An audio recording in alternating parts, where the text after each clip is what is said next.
Michael, honey! From a childbirth video found in my husband's room, I heard a voice calling a name. Please, hold my hand, hold it. You can do it, Emily. What? That voice. My husband? What is this? Michael, is it him? Susan! I didn't even realize my mother-in-law, Susan, was right behind me. May, put this DVD back where you found it for now. We need to look into this. My name is May Irwin. I live in a small town in Nebraska, a 30-year-old part-time housewife. I married Michael 3 years ago. I came to this well-known large house in the area. My parents-in-law, who lost their parents early, are kind to me as if they were my own parents. I'm still working, but I plan to quit once I have a child and focus on parenting for a while. But, having a child has been difficult. I have an idea why. However, even to bring up that reason, the timing has been tough for us. Still, I shouldn't rely too much on the kindness of my parents-in-law, so I did what I could to try to conceive. Checking with a gynecologist to see if there's anything wrong with me, understanding my fertile days, and then approaching Michael for intimate times in a way he wouldn't dislike. But after all, that's only what I can do. After all, having a child requires cooperation from both spouses. But Michael, he's either always home late or often on business trips. Given his job, I understand. I work too, after all. But as the days go on, my nights become restless. Going to bed with anxious thoughts and often watching the outside get brighter without being able to sleep. No matter how tired I am from work or household chores, thoughts about having a child occupy my mind, preventing me from falling asleep. I managed during the day. Or so I thought. One day, as I stood up when called by my boss, everything went dark and I fainted. When I came to, I was in a hospital bed. My head and arms were throbbing with pain. Oh May, thank goodness. You woke up. Susan. You suddenly collapsed at work. Don't try to get up yet. You've hit your head. I did indeed feel something like gauze on my head. I must have bled from hitting something when I fell. Probably my arm too. Your boss was worried when you didn't wake up and called an ambulance. I'm sorry for causing worry. It's okay. But you know, the doctor said you're not getting enough sleep. Can't sleep? Yeah. I don't know why. Well, you're just tired. Maybe you should take a break from work. I followed Susan's advice. I can't help but think about things even if I'm at home, but it's a problem to suddenly collapse at work and cause trouble for others. So, I decided to take about 10 days off, as I had some paid leave accumulated. But then, the days started to feel very long. I decided to do a thorough cleaning. You should just relax, Susan would say, but being told to suddenly take time off is a problem in its own way. First, I cleaned my room, which I don't usually get around to, and then Michael's. I have a routine for cleaning the common areas of the house as part of my daily chores. But personal spaces tend to get neglected. Michael, too, with his late returns and frequent business trips, hardly ever does a thorough cleaning. So, I quickly finished up my room and started on Michael's. There's a shelf in his room filled with DVDs and CDs. His hobby. After all, what started our marriage was a shared interest. It was a match made through relatives, but I remember being surprised at how well our conversation went when we first met. Thinking back to those times makes me nostalgic. But then, I found something odd. A clear CD case with a homemade-looking label. But the content was a DVD. The shine on its surface was different from a CD. Apparently, it was a homemade burn. The label on the pastel background had some dates printed on it. Feeling an odd sense of foreboding, I decided to watch it. I put it in the player in the living room and pressed play. On the screen was a woman smiling on what looked like a hospital bed. But I was shocked when the camera zoomed out. The woman's belly was big. I sped through the video, with a sense of dread growing inside me. Eventually, the woman in the video was moved to the delivery room. The camera followed her in, and I was taken aback by the angle. It wasn't just showing the upper half of the pregnant woman and the doctors working hard. It was clearly trying to capture the lower half, the actual birth. I slowed the video down out of curiosity for what I hadn't experienced myself. Then I heard a voice amidst the screams of pain, "Michael, honey. Please hold my hand, hold it." Along with the woman's voice, the screen shook, and a man's voice chimed in. "You can do it, Emily." "Michael? That voice? What is this?" I was frozen, unable to move as the video continued to play. Now that I began to understand what I was seeing, I couldn't fast forward anymore. Soon there was the sound of a baby. Voices of joy from a man and a woman followed, and the camera seemed to pass to someone else, showing the couple lovingly looking at the child. So, this was a childbirth video. That term oddly kept running through my mind. Then suddenly, I heard a loud noise from behind me. "Michael, is it him?" "Susan!" I hadn't even noticed my mother-in-law right behind me. "May, what is this?" "I found it while cleaning Michael's room." Susan looked disbelieving. But in the video before us, her son was laughing heartily with another woman and a child. This wasn't a dream. It was real. "May, for now, put this DVD back where you found it." "What?" "We need to investigate this." Saying that, Susan hugged me tightly and said, "It'll be okay." After that, I extended my leave and started traveling around. One sunny afternoon, I went to a small park in the neighboring city and approached a woman playing with her child. "Excuse me, are you Amanda Thompson?" Yes." "Who are you?" Amanda looked puzzled at the sight of me and the man in a suit. "My name is May Irwin. Actually, it's about your husband." "My husband? Are you the one he's having an affair with?" "What?" I immediately denied it. Relieved, she invited us to her home. It wasn't appropriate to discuss such matters elsewhere with a small child in tow. The Thompson residence was an apartment near the park. "I'm sorry, I can't offer much hospitality." "No, it's us who should apologize for the sudden visit." "But Amanda, you have suspicions about your husband's affair, don't you?" "Yes, I can't really do much about it now, considering my situation." She glanced at her daughter playing in the next room. "She's a beautiful little girl." "Yes, very." "Then, for your daughter's sake, I'd like to talk to you about your husband. I know who his mistress is." "Really, there is one?" "Yes, but this woman was two-timing." "What?" Amanda gasped in surprise. "It's hard to believe. I was shocked too. Turns out, my husband's mistress has another man, and she's making my husband believe her child is his." "What are you saying?" I then explained to Amanda how I investigated everything. I used my savings from my job to hire a lawyer and a private investigator to look into my husband's mistress. Her name is Emily Young, Michael's colleague and my age. She has a son and returned to work while leaving him at daycare. My husband was visiting her under the guise of business trips. How about yours? Indeed, such trips did increase after the child was born. I had them investigate her place for my husband's affair. That's when we discovered your husband was visiting her too."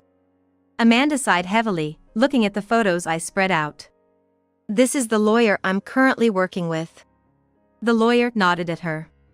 "Amanda Thompson, I won't ask what you want to do here. But I want to settle things with my husband. So, I'd like to ask for your cooperation." "Cooperation?" "Yes," I replied. Sometime later, a memorial service was held in this house, inviting all the relatives. It was the 13th anniversary of my husband's grandfather's passing. My husband's grandparents had passed away long before I married into the family, and memorial services were held occasionally at this main house, bringing many relatives together. "But, well, maybe this will be the last time," Susan said. From now on, they planned to hold such events more privately. Originally, it seemed it was going to be just our family this time too. But my parents-in-law, especially Susan, changed their plans. I followed Susan's instructions and bustled about. In the room, which had been opened up by removing the sliding doors, we arranged low tables and chairs, ordered food, and after the service, all the relatives gathered in the room. On the long table in the room, we laid out food ordered from a familiar restaurant, along with dishes that Susan and I prepared. As the event was from midday to evening, some relatives from far away had booked nearby accommodation. So, there were quite a few people enjoying drinks in between. Around the time most had finished eating, Susan stood before the relatives with a smile and said, "Today, there's something I really want all of you to see." As if responding to Susan's words, I quickly set up a projector and screen I had prepared for the day and closed the blackout curtains. "What's this?" Michael and his father looked puzzled. Then, the screen lit up. That pastel-colored title. What?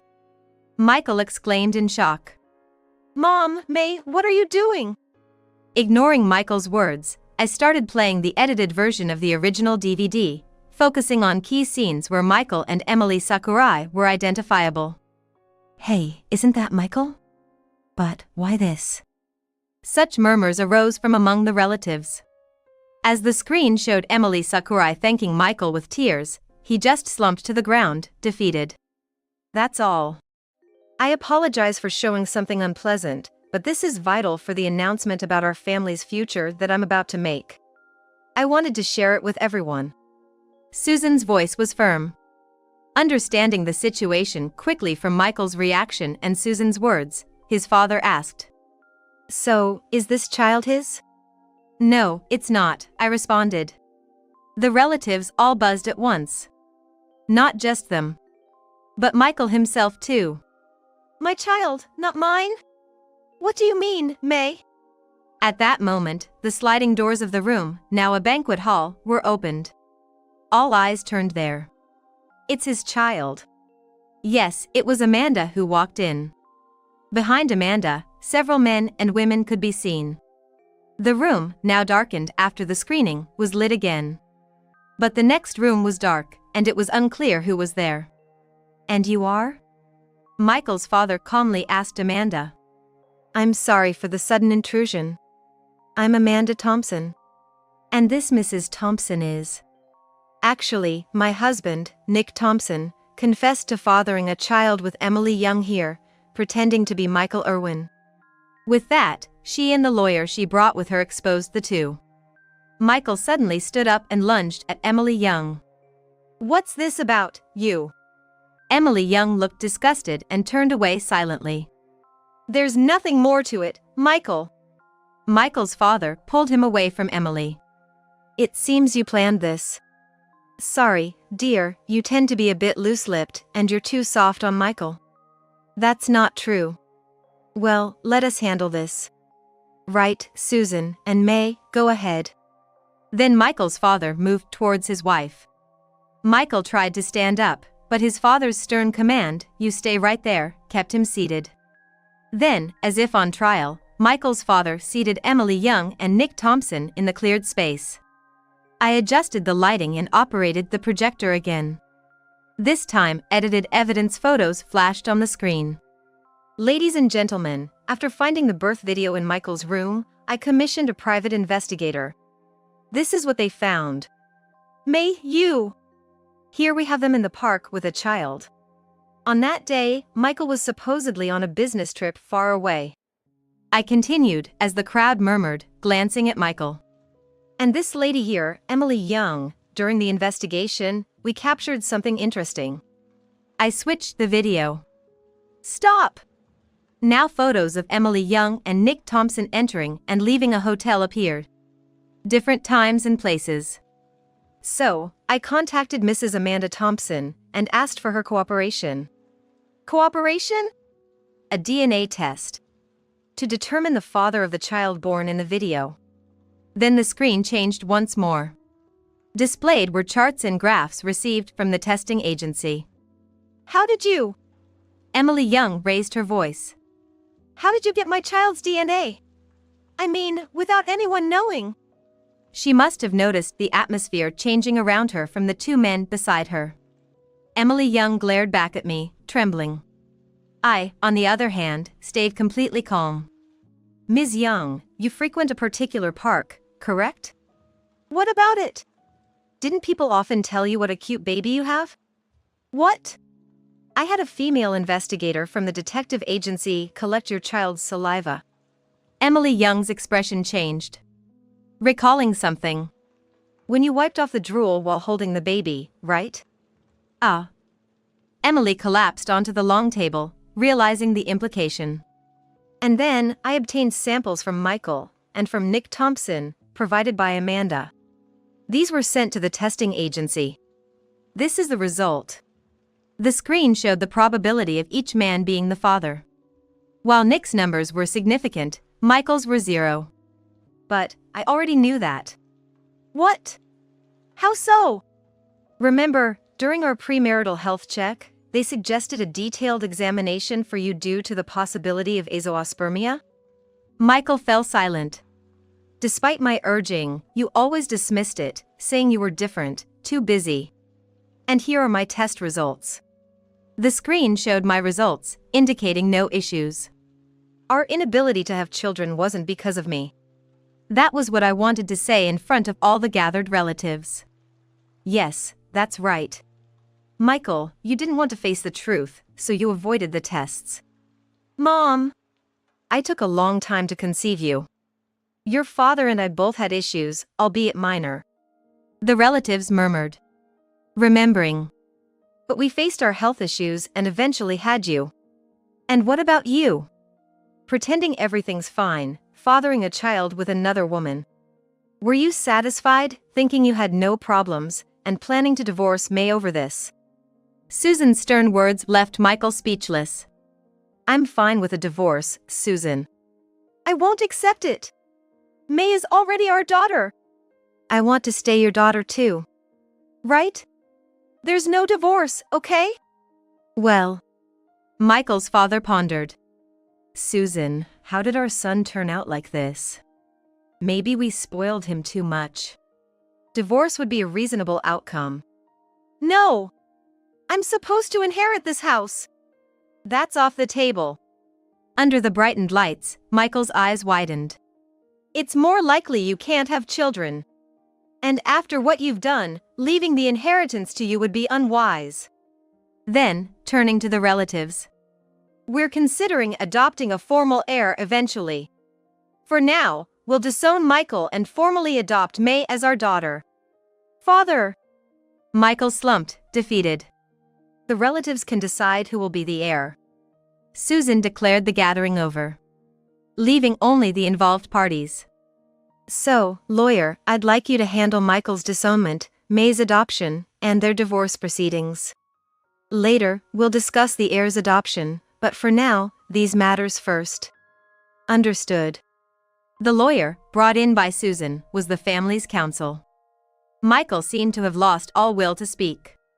And for Amanda's divorce case, I'll refer it to a trusted colleague. Rest assured. Thank you. Divorce? Nick reacted, shocked. What can you do alone? You're just a housewife. With your alimony and child support, I'll manage to raise our daughter. You can be happy with your child with Emily. Amanda retorted sharply. And you? The lawyer addressed Emily Young calmly. Why did you do this? Did you not think both May and Amanda could sue you for damages? Me, pay damages? Emily looked genuinely surprised. Of course. As the lawyer nodded affirmatively, Emily Young suddenly descended into chaos, shouting various things in a frenzy. Then we will discuss this matter elsewhere. Please contact us once you've made a decision. The lawyer said, taking Emily Young and Nick Thompson away. Thank you for everything. I couldn't have investigated this far on my own. Don't mention it. It's because of your situation that Michael might learn his lesson. We're in this together. Let's hope for some good news soon. You too. Amanda replied and then left. I squatted down in front of Michael, who was leaning against a pillar, lost in thought, and said, This happened because you never took my words seriously from the start. Michael just hung his head in despair. Afterward, as declared by his father, Michael was disowned and left the house. He rented a small apartment near his workplace and continued working. Although the alimony for me was settled through property division, his savings were nearly depleted. There's also the matter of revoking the recognition of the child he once thought was his. It seems he genuinely loved Emily Young's child. So realizing the child wasn't his must have been a tremendous shock. At work, he became solely focused on his job, reportedly developing an aversion to women. Given that his colleagues knew about his ordeal, his workplace became uncomfortably tense. The rumor of being cuckolded and deceived in such a manner is indeed a dishonorable one for a man. Though the financial impact was less than the other two involved, the emotional toll must be immense. If he quits his job, his father's decision to disown him will likely remain unchanged. In a way, this might be more difficult than being cast away far off. When Michael decided to rent the room, I sent all the CDs and DVDs from his old room, not bothering to include a rack for them. I could easily picture those items remaining in their cardboard boxes or scattered all over the floor, creating a mess. On top of the cardboard boxes, I included the birth video. As a subtle form of revenge. Meanwhile, Emily Young is confronting Nick Thompson, demanding he take responsibility and pay child support. Nick, already obligated to pay alimony and child support to Amanda, refuses to pay for a child he never recognized. For Emily, she faces the challenge of paying damages to both Amanda and me while raising her child alone. Her predicament has become known at her workplace, making her situation incredibly uncomfortable. Her attempts to extract money from the men involved might be seen as either resilience or desperation. "Hello, I'm coming in." "Welcome." Since then, Amanda moved from her previous apartment to a smaller one suitable for a single mother. She found a new job and leaves her child at daycare on workdays. On weekends, she sometimes visits our house. Oh, what a cutie. Come here. Now my true parents, Susan and her husband, adore her child. Amanda could have returned to her parents' home out of state, but she chose to stay here due to difficulties in finding work and childcare there. Is it too much of a luxury? Not at all. Please, have some tea. In the large garden's shade, Amanda relishes these rare moments of relaxation. For me, dealing with workplace gossip is challenging, so spending time with someone who understands my situation is a relief. There might be future complications with the relatives deciding on an adoptive heir, but for now, peaceful days seem to continue.